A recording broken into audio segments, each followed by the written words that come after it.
not able to make it to this, everybody's going to ultimately have to watch this meeting because, well, it's mandatory. So you got to watch it or be here. So thanks for being here. I love it. Well, I'm going to go ahead and share my screen real quick. I'm hoping this goes well. I've done a lot of teaching on here, but I haven't done a lot of PowerPointing. So I'm hoping this is going to work well. If you see something funny, let me know. There we go. Do you guys see some pictures up there? Hopefully.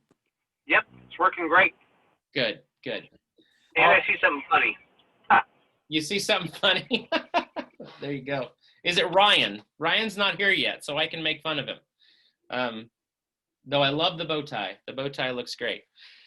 Well, hey, my hope for tonight is to share the vision of athletics at the Oaks, get you excited about some opportunities that your students have to be mentored by some incredible coaches. I have most of my coach pictures up here, though there's been some changes. And so that's my hope tonight. If you've been to this meeting before, some's going to be the same and some is going to be different, but it's all going to be great reminders because it's easy to forget when you're out there and a ref makes a call that you don't like. Sometimes we forget the things that we've been talked to about. So my hope is to share some of the old stuff because we need to remember that, and then also share some new stuff. So let's see how this works. Does your screen say, "Who am I"? If it does, we're in a good spot. Yep. Good. So anyways, my name's Scott Welch. I know most of you, I've either taught your kids, unless you're new to the school. This is my 5th year at the Oaks. Doesn't seem like that, but it is. It's my 21st year teaching at a classical Christian school. I was head coach for 7 years of football, lacrosse, and soccer, little guy soccer, big guy football and lacrosse. And then this is my 5th year as the athletic director. So I got the knife set. I told you last year that if I stick around for 5 years, I get the knife set. So I got the knife set. You've already got some emails from me. So my email address is on there if you need it, scottwelch995@gmail.com. Or you can always get a hold of any teacher at not at scott.welch, but at their name, last name at theoakscca.org. So scott.welch@theoakscca.org will get you to me as well. And there's my cell phone number right there as well. This year, I'm teaching 7th grade logic. We have a little bit of a different logic this year. So there's 7th and 8th grade logic 2 days a week, and I'm taking the 7th grade logic. And then I have 10th grade Tradidio and 8th grade geometry. So that's what I'm doing this year. This is your Oaks Athletics department this year. Joel is going to be working on another master's degree, and so my wife Jen is going to be working in the athletic department as my secretary. So there's not going to be an assistant per se this year. She's going to be doing some of the eligibility form entering and volunteer picking and all that stuff. For the first couple months, just bring most of your questions to me as she's getting to know the job, and then after that, you'll be able to ask her questions about scheduling and volunteers and all that kind of stuff. But and then Ken Trotter, Mr. Trotter, is going to be the head of the athletic department above me. I'm the head of the athletic department, but I answer to him. So he's going to be also helping with some of the game nights. So he'll be coming in instead of Joel to take over some of the game monitoring. So a little overview of what we're going to cover tonight. First, how are sports different at the Oaks? How can you make an impact? Frequently asked questions, which it's new from last year, but not new this year. Where can you find MCL updates, and who are your coaches for this year? We are going to have breakout sessions, and I'll talk about those at the end. So I want to start first with what are the athletic goals at the Oaks? They are a little different than you might find at a public school or some other school. Like again, for those of you who have been here before, you've heard this, that's okay. Sports are really important to many families. Sports has been important to my family. Every one of my kids have played some sport, whether it's been football, lacrosse, swimming, basketball. They've done all sorts of stuff. So sports has been important to our families. I've seen families who've maybe taken sports a little too important, missing church on Sundays, sacrificing everything, money, time, their children's childhood, their IRA, their retirement, for the kids to get really good at t-ball or junior high soccer. And that's not necessarily our goal.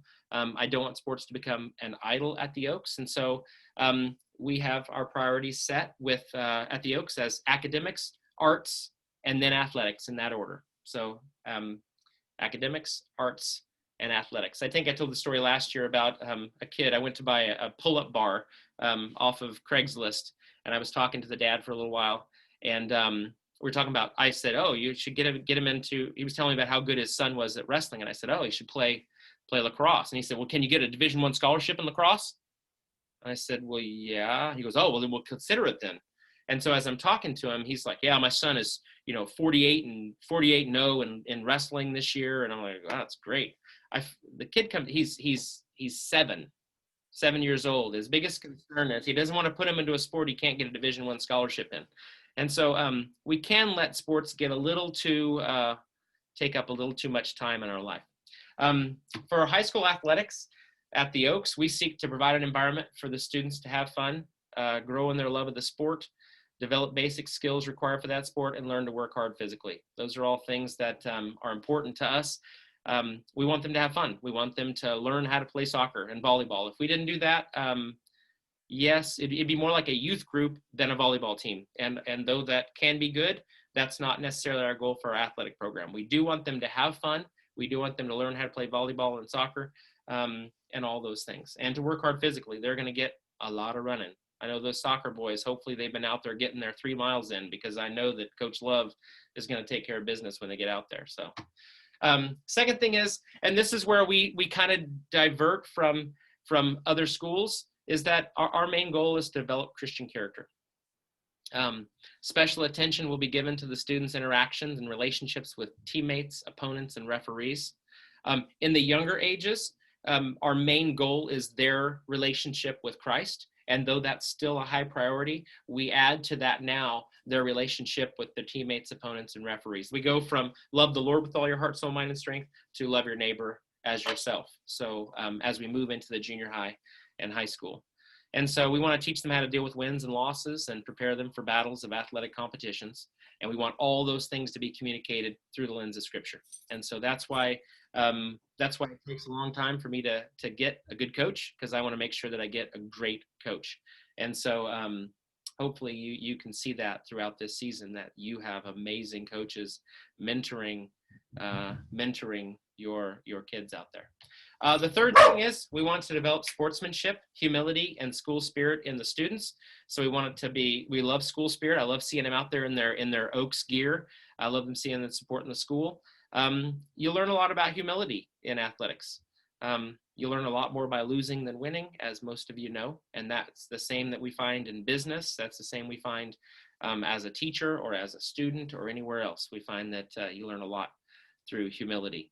And so the fourth one, oops, let me go back, or maybe I won't go back. Maybe I'll go back.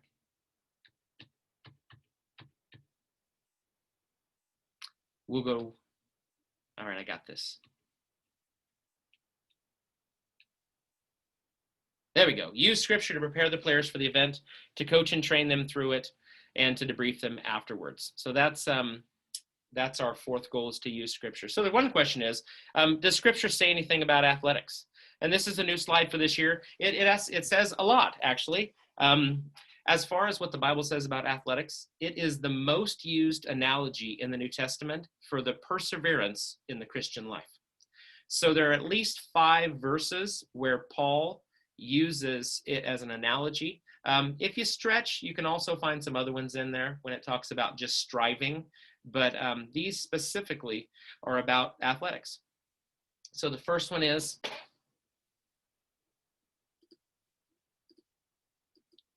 First Corinthians 9:24-27. Do you not know that in a race all the runners run, but only one receives the prize? So run that you may obtain it. Every athlete exercises self-control in all things. They do it to receive a perishable wreath, but we an imperishable. So I do not run aimlessly. I do not box as one beating the air, but I discipline my body and keep it under control, lest after preaching to others, I might myself be disqualified.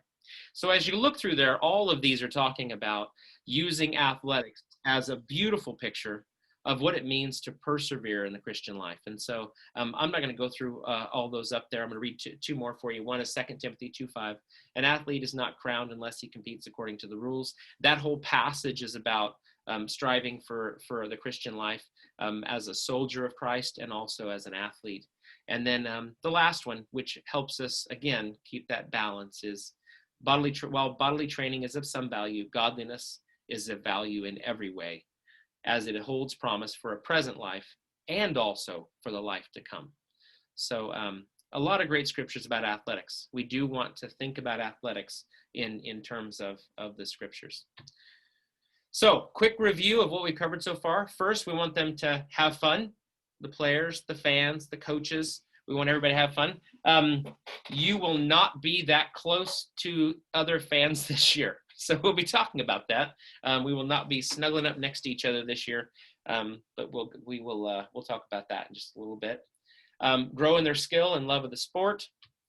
Build relationships, developing Christian character, and most importantly, to give glory to God. And so a couple passages about that. First, it says, whether we eat or drink or whatsoever you do, do all to the glory of God. 1 Corinthians 10:31. And then what I consider, I don't broadcast this, but this is the passage that I think of a lot about athletics, and I think should be on the forefront of our athletes and our coaches' minds, is not unto us, O Lord, not unto us, but to your name give glory, because of your mercy, because of your truth. Psalm 115:1. So we want our coaches and you guys as parents to be using scripture to disciple and teach the students how to give glory to God. So last review, if there's nothing else that you remember through this whole thing, athletics reveals character and scripture shapes it. Athletics is you get to see kids' character in the classroom. You get to see a lot of things when they get frustrated over a math problem or too much homework. You see tears. You get to see into their heart. Athletics offers a different and unique opportunity to see into the heart of your child. And it might surprise you, but your kids and my children, there's sin in the heart of every one of our children. It's in there now. And getting to see that sin and being able to address it is a huge blessing. My wife and I, from the time our kids were little, have always prayed that our kids would never get away with their sin, that we would always see it somehow. And though they haven't appreciated that prayer, it's been a huge blessing to us. And so we have some amazing coaches, and they're going to be with your kids in high school. They're going to be with your kids at least 8 hours a week, watching for how their character is being shaped. So it's a huge blessing. So how can you make an impact at the Oaks in athletics? Ways you can help. Here's our mission statement. It's the Oaks exists to partner with parents to graduate classically educated young men and women who glorify Christ, shape culture, and shine the light of God's truth into every area of life. So the Oaks exists, first of all, to partner with parents. Athletics isn't something that we do, meaning me and the athletic director assistant and the coaches. It's something we do as a whole. We are responsible for the beauty of our gym. We are responsible for for whether our gym smells like fresh baked bread or like there's a dead rat stuck under the fridge. So that's not just my goal, that's all of our goal. So we do athletics together, all of us. That's what we do. So it's we, not me, that shape the culture around here.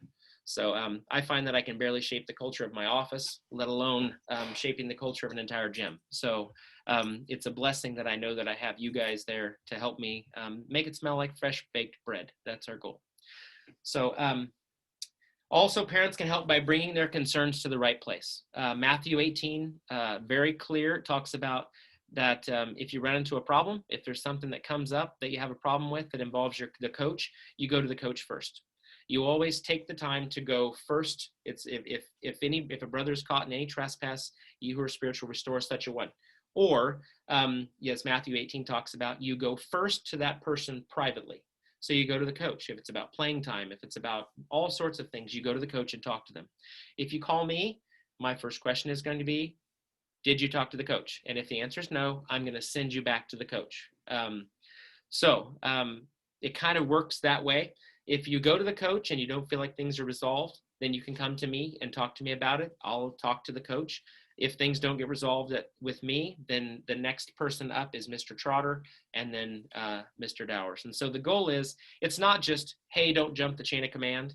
The scriptures are pretty clear about what the chain of command is. As you go to the person, you keep it as small as possible. You don't go to another mom and say, or another dad and say, hey, you know, a lot of parents are kind of, nope, you go directly to the coach or directly to the person.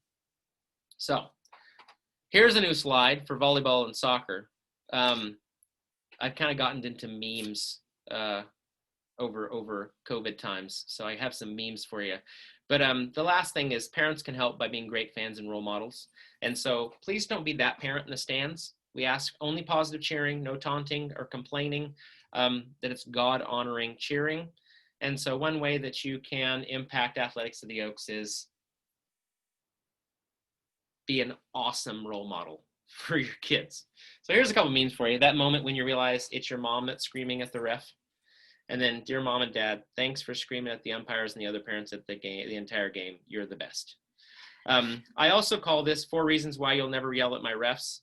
And I know you're not going to do this. I can just feel it. I know that you won't yell at my refs because you guys are awesome, and I can just tell it.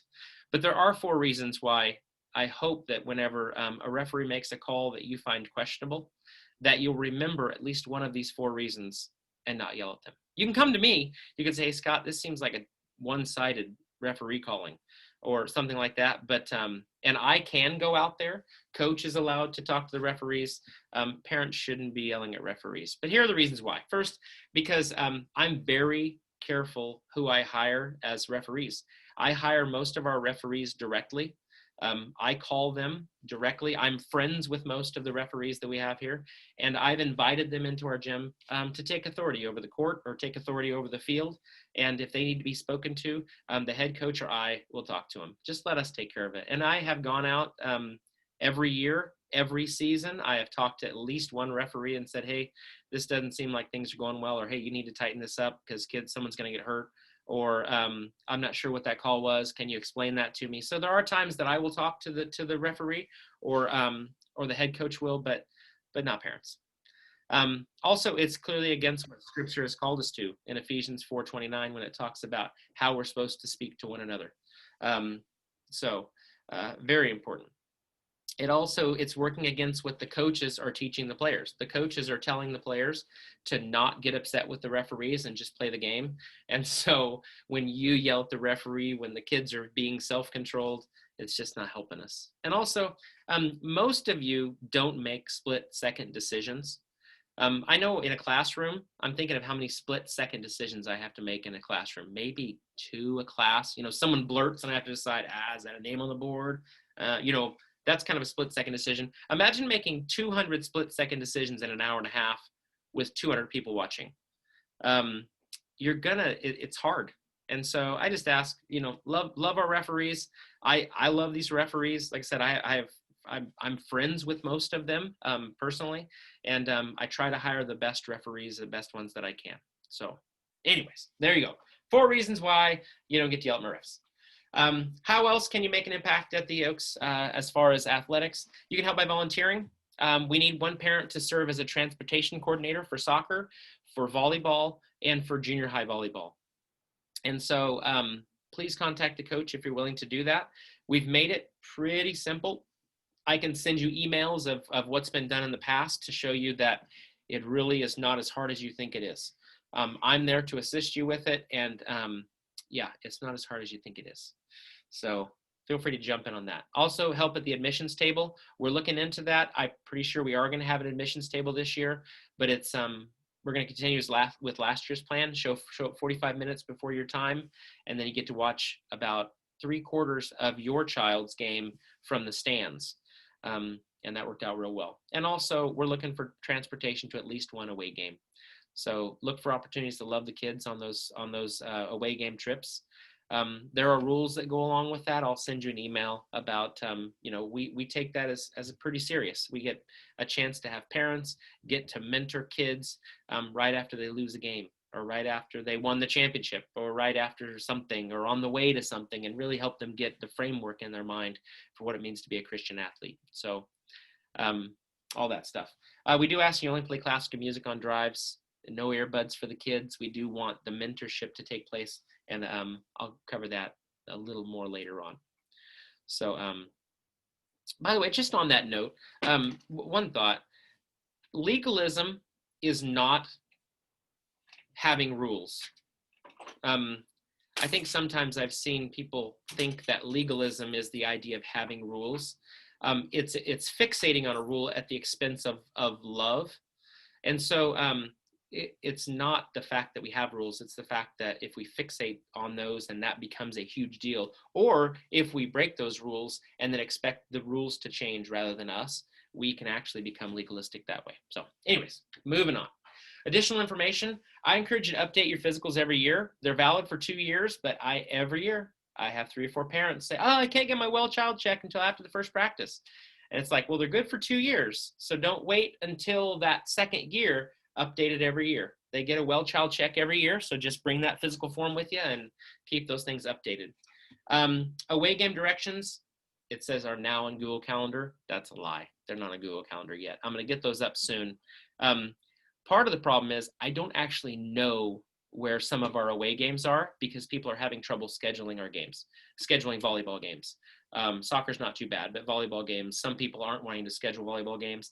I think they're pretty much cleared up, but I haven't had a chance to get them all uploaded into Google Calendar or iCal. That is where you'll find the directions. That's where you'll find the directions for those things is in Google Calendar or iCal. Players are dismissed from class 15 minutes prior to the departure times, and we need to leave at those departure times. And then last, please communicate with your players about any expectations you might have for how long they're going to stay. If a driver takes them up and has to come back after the one particular game, it sometimes becomes an issue when they say, oh, I want to stay for the varsity game, because they don't necessarily have a ride home. And then, yeah, so make sure that you've given some expectations. For instance, nope, I want you to come home after the junior high game because I want you to get going on your homework. Or nope, it's a Friday, you can stay until the varsity game, and I've already talked to this mom and she's going to bring you home. That's the kind of conversations I'm hoping are happening. If not, I have coaches calling me saying I have 14 people and only 4 seats in my car, and that's not good. So let's not do that. All right. Additional information. The school attendance policy, super important. Participation in school attendance, this is straight out of the parent-student handbook. It says a student who is absent from school for any part of the day may not participate in extracurricular activities that day. That includes theater. I mean, this includes theater. It includes any extracurricular activities that we do. Theater, basketball, soccer, any athletics. They cannot participate in the extracurricular activities for that day, either in practice or in games, unless they obtain an appropriate permission from the athletic director or school administrator. So I would be the first one you'd come to, and then you'd go to Mr. Trotter. For some reason, I'm not getting back to you. The goal is that you'd schedule ahead and try not to do that. Hopefully you're not calling me every week with this and that. If they're sick and you say, well, they were sick this morning, they weren't just, and it's like, well, that's why we don't want them coming. So if it's an appointment that's been scheduled for 6 months, a dental appointment, just call me or text me and say, hey, Scott, there was a dentist appointment at 9. They're only going to miss 1 class. That's totally fine. But call me or text me just in case. We are using Google Calendar and iCal again. I've already sent out those links. If you have questions about that, you can chat with me later on. If there are any change to the schedule, for instance, Tuesday's volleyball practice has been canceled. If you look on Google Calendar, there'll be 3 X's. Then it'll say what it used to say, then say canceled. If I delete it, you might just think, oh, it's not there, but it's probably still going on. So I actually leave it in there and put canceled. And that stuff. Make sure you pay your sports fees and that all your forms are in. So frequently asked questions I'll get to in a second. So COVID-19, what are we doing about COVID-19 in athletics? We're putting together a COVID-19 parent agreement. This is something that most of the state is doing for anybody that's doing extracurricular activities. This is our actual form. I don't know what you can see on there, well, this isn't our actual form. This is the form that goes before the board next week on Thursday to be approved, but it's probably going to be approved. But this is that document. And so I can go through the details of it. It's pretty self-explanatory and it's pretty common sense stuff. The first one is, if my child or anyone in my household shows symptoms of COVID-19 or other illness, I will not send them to an athletic practice, game, or activity. That's just pretty self-explanatory. I hope you wouldn't say, oh, sore throat. No, yes, she's not really tasting or smelling anything, but hey, so sports is not that important as that. So those are the types of things. If your child develops a symptom at practice, we ask that they tell the coach and that you come and get them. Those are the types of things that are on this. That's going to be approved hopefully next Thursday, and then we'll get that out to you to be signed. There'll be one for the school that you'll sign and one specifically for athletics that you'll sign. So if you have any specific questions about that, you can call me later on and we can chat about it. We're taking protocols seriously at practices so we can continue to play sports. Please help your kids understand that we're not just making up rules for fun. We're trying to follow the guidelines that are put forward by the CDC. Whether or not everybody agrees with them or not, or feels like there's an overreach or there's not, or feels like we're too whatever, we ask that you guys be very supportive of it so that your kids, so we can continue to play. Because if we play loose in the saddle about this stuff, we can lose our opportunity to play volleyball and soccer. So help your kids by being positive about these things and supportive and respectful of the rules that we put in place, and that type of stuff. We're going to be working in smaller groups called pods. You've probably heard about some of this stuff, in order to limit the possible spread of any illness and to contain any possible outbreaks should someone contract the illness this season. The basic answer to most of any questions you might have after this are, things are literally changing on a daily basis. I walked into Charlie's office yesterday to see if I could get some more specifics for my meeting tonight, and he showed me an email he had just received that changed a protocol. Literally that like an hour before. So things are changing on a federal level, from the governor, from the CDC, from the Spokane Health District. We get changes often, and we just ask, please be patient with us as we change along the way. My kids say that flexibility is my middle name. That's a lie. That's not true. My flexibility is not my middle name. But we're all going to try to be flexible this year. So I'll take some questions in just a second. I'm going to go through the frequently asked questions. I'm not going to cover these right now. A lot of those are the same, and I've already covered them. Let me see here. I do want to get to the end. Those are all things I've covered. Oh, how can you be a huge blessing to the athletic director's wife and children? That's actually a great one. Yeah. Wow, thank you for asking, my wife says. If you can stick around, or your kids can stick around and help clean up the gym afterwards, it's really cool, because my back, I'm 47, my back is not young. So if people can help out cleaning, dads and moms and kids, jump in, super helpful. Also make sure to show up at your appointed time for admission, scorebook, line judge, all that stuff. So moving on, soccer and standings, scores and standings for varsity sports are found at christianleague.com. Show up there for anytime you want to find out what our standings are. So here are our coaches for this year. Boys soccer, Ryan Love.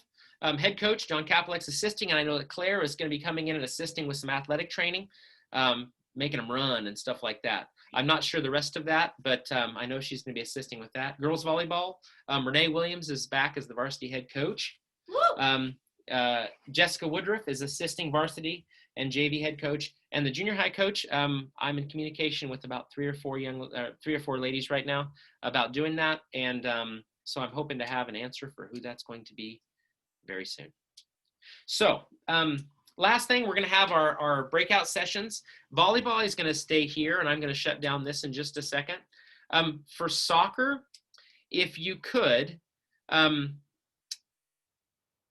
there is a address right here, but you can't click on it probably. But if you were to write down that meeting ID and the passcode, and it is case sensitive, I can tell you, if you can start writing that down, soccer parents, I can tell you what to do after you have that written down in just a second. Scott, Yes. while they're writing that down, Yep. I just wanted to take a moment to publicly thank Renee and her staff. The girls came home from the clinics past couple of days and said, man, the coaches are strict about people getting close. And Yep.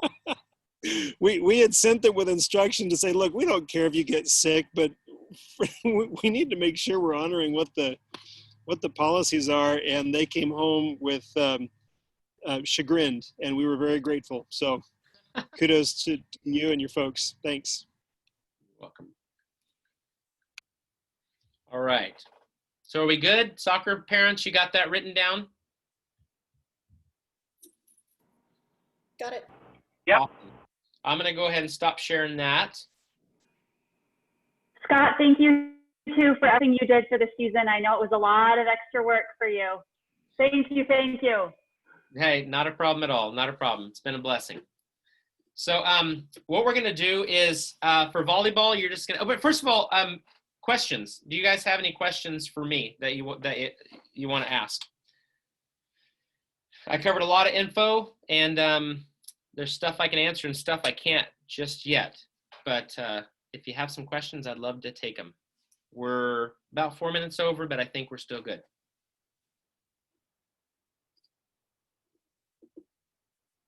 Who cuts my hair? Someone asked. Yours truly cuts my hair. There's one in every crowd. I think that's it. All right. Well, hey, I'll take the silence as a good sign that I covered what you needed covered. I'm always available. You can email. Yes. Quick question. Yep. Outside, boys soccer. Yep. Scarves, masks. We're going to chat. So I'll chat with you directly, and we'll set up some protocols for that. We will be working in pods. We'll have them as they're standing around getting ready. I mean, I'll give you the short answer of what I think we're probably going to land on together, me and you, is when they're coming out to practice, they're chatting, putting on their gear, they'll probably have their masks on. When we break them up into pods, then we'll have them social distance as best as possible. When they're actually playing the sport, they probably will not be wearing masks. They're outside, they're moving quickly, they're not mouth breathing in each other's face. So that I think that we're going to be fine without masks while playing. But I think the times where they're just sitting around talking, we'll probably have them mask up. And then on the bench, we'll have to talk about how we're going to keep either social distanced or wear masks. So that's where some of the things you and I can sit down and I think we'll put together a plan for Tuesday. The short thing is everybody should come with a mask. So we're not sure when they're going to have to wear them yet, but everybody should come with a mask. I know for volleyball, the girls should come into the front doors of the school wearing a mask. That's what we're asking them because they tend to go straight into the locker room and they're chatting in there without masks, and that's what we're trying to avoid. So have them come into the school building with masks. Once they get set up into pods into their quadrant of the volleyball court, then they can remove their masks. But Renee's done a great job of putting together some protocols that I've looked at and we've kind of agreed upon, and they fit within the CDC guidelines, which we love. But each time it's kind of like, ooh, I never thought about the fact that there are 14 water bottles sitting within a foot of each other. So that means they're going to have to all go get their water bottles. So we figured out a way of spreading out water bottles. It's just, like I said, things are in flux, super flexible here, and trying to make things clear. But yeah, Ryan, by Tuesday, as long as they come with masks, you and I'll chat. We'll put down some things and we'll share them with them the first day, and it'll be good to go. So my guess is they're going to be broken into pods. And then once they're in pods and working out there, we're going to have them social distance. When they're playing, the times are quick past each other, so they're probably not wearing masks while playing. But we'll chat. Perfect. Thank you. You betcha. Any other last minute questions?